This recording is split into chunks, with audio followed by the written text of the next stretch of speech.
ከባድ ጊዜ እያሳለፈችው የሳውዲ እስር ቤት 13 ዓመት ሙሉ ቆይታ በኋላ ይከፈል የተባለበት ገንዘብ ተከፍሎላት የኢትዮጵያዊ ትብብራችሁ በእውነት በጣም ደስ የሚል ትብብር ነው።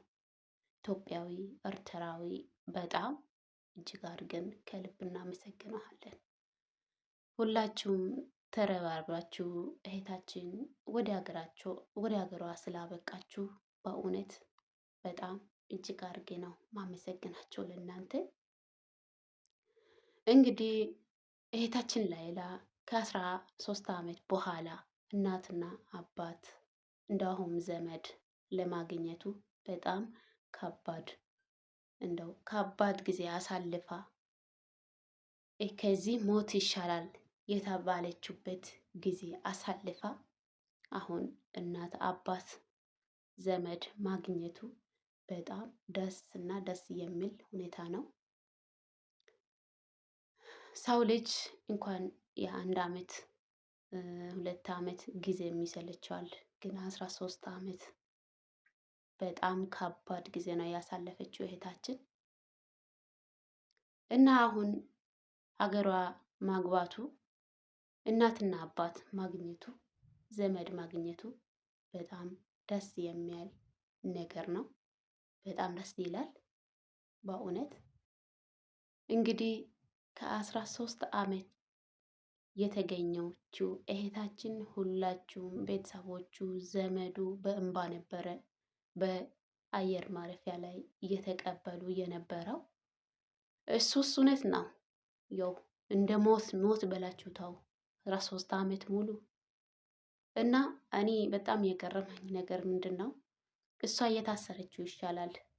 እናትና አባት እንቅልፋቸውን አጥቶ 13 ዓመት ሙሉ የእሷ ነገር እያሰቡ ልጄ እንዴት ሆናለች፣ ምን ሆነች፣ ሞተች ወይ ገደሏት ወይ እያሉ እያሰቡ በዛ ሁኔታ በዛ ጭንቀት እናትና አባት ዘመድ ወንድምም እህትም ሁሉም በጭንቀት የተሞሉበት ጊዜ ከባድ ነበረ።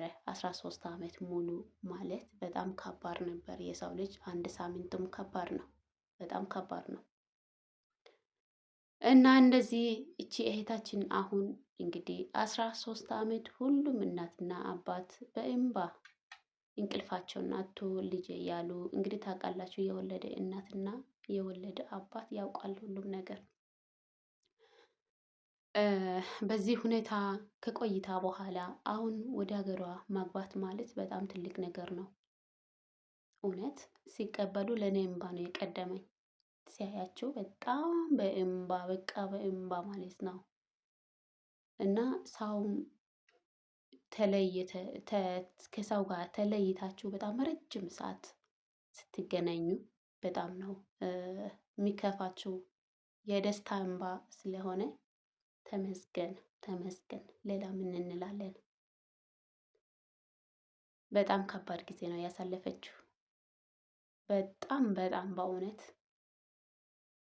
እና እንግዲህ ወደ ሀገሯ ማግባቷ ለኛ ለእህታችን ደስታ ለኛም ደስታ ነው።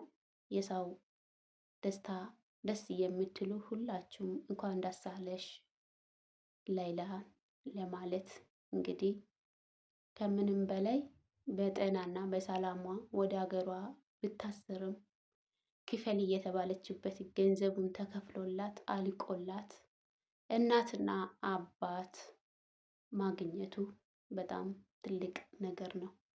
በጣም ደግሞ እያሳዘነኝ ነገር ምንድን ነው አባትየውን እግሩን ይዛ በእንባ እያለቀሰች በእውነት ከባድ ጊዜ አሳልፋ ነው።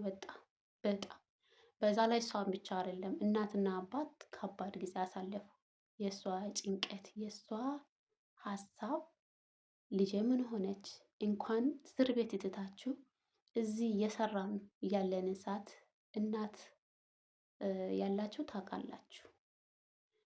እና በጣም ከባድ ጊዜ ነው። እናትም አባትም ዘመድም እያሳለፉ እሷም ደግሞ እያሳለፈችው ሁሉም እርስ በርሳቸው በጣም ከባድ ጊዜ እያሳለፉ በኋላ አሁን ግን በደስታና በደስታ እንባ እያለቀሱ እህታችን ሁላችሁ አበባ ይዞ ሁላችሁም ደስ ብሎ ያው ታውቃላችሁ እንደነገርኳችሁ በጣም ከቆይታ በኋላ ሰው ሲገናኝ እንባ ነው የሚቀድመውና የደስታ እንባ እያለቀሱ ስለቀበሏት እህታችን ሀገሯ የሀገሯ ሽታ የሀገሯ ጠረን ስለ አየችው እናትም አባትም ስላገኘችው ከዚህ በኋላ ቢሞትም አይቆጭም።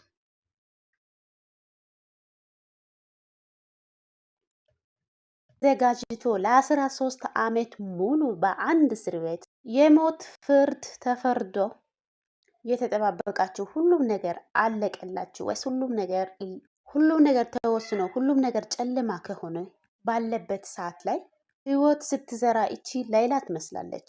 በጣም የሚያሳዝናኝ ነገር ላይላ በ13 ዓመት ሙሉ በአንድ እስር ቤት ቆይታ ወደ ሀገሯ ገብታለች። የሞት ፍርድ ፈርዶባት እጅግ አሳዛኝ የሆነበት ሁኔታ በርካታ ኢትዮጵያዊ ሲረባረቡ ነበርና ጥቂት ወንድሞቿ ተስፋ ሳይቆርጡ ጥቂት የሀገር ልጆቹም ተስፋ ሳይቆርጡ እንደዚህ ደግሞ ሌሎችም እየተጋገዙ እነማሚ እንግዲህ ሁላችሁም እጅ አውጥታችሁ ሁላችሁም ላይላ አግዛችሁ ወደ ሀገሯ ዛሬ ያበቃችሁ ገናችሁ አይደለም ስላችሁ እንደ ላይላ ልክ እንደ ላይላ ነው። ልክ እንደ ላይላ እዚህ ውስጥ እየሳተፋችሁ እነ ወንድም ካሌድ እንደ ወንድም ተስፋዬ በጣም ብዙዎች ናቸው። በነገራችን ላይ ቲክታክ ላይ የኢትዮጵያዊ በቃ እጅ በእጅ ሆኖ በላይቭ ላይ እራሱ ማለት ነው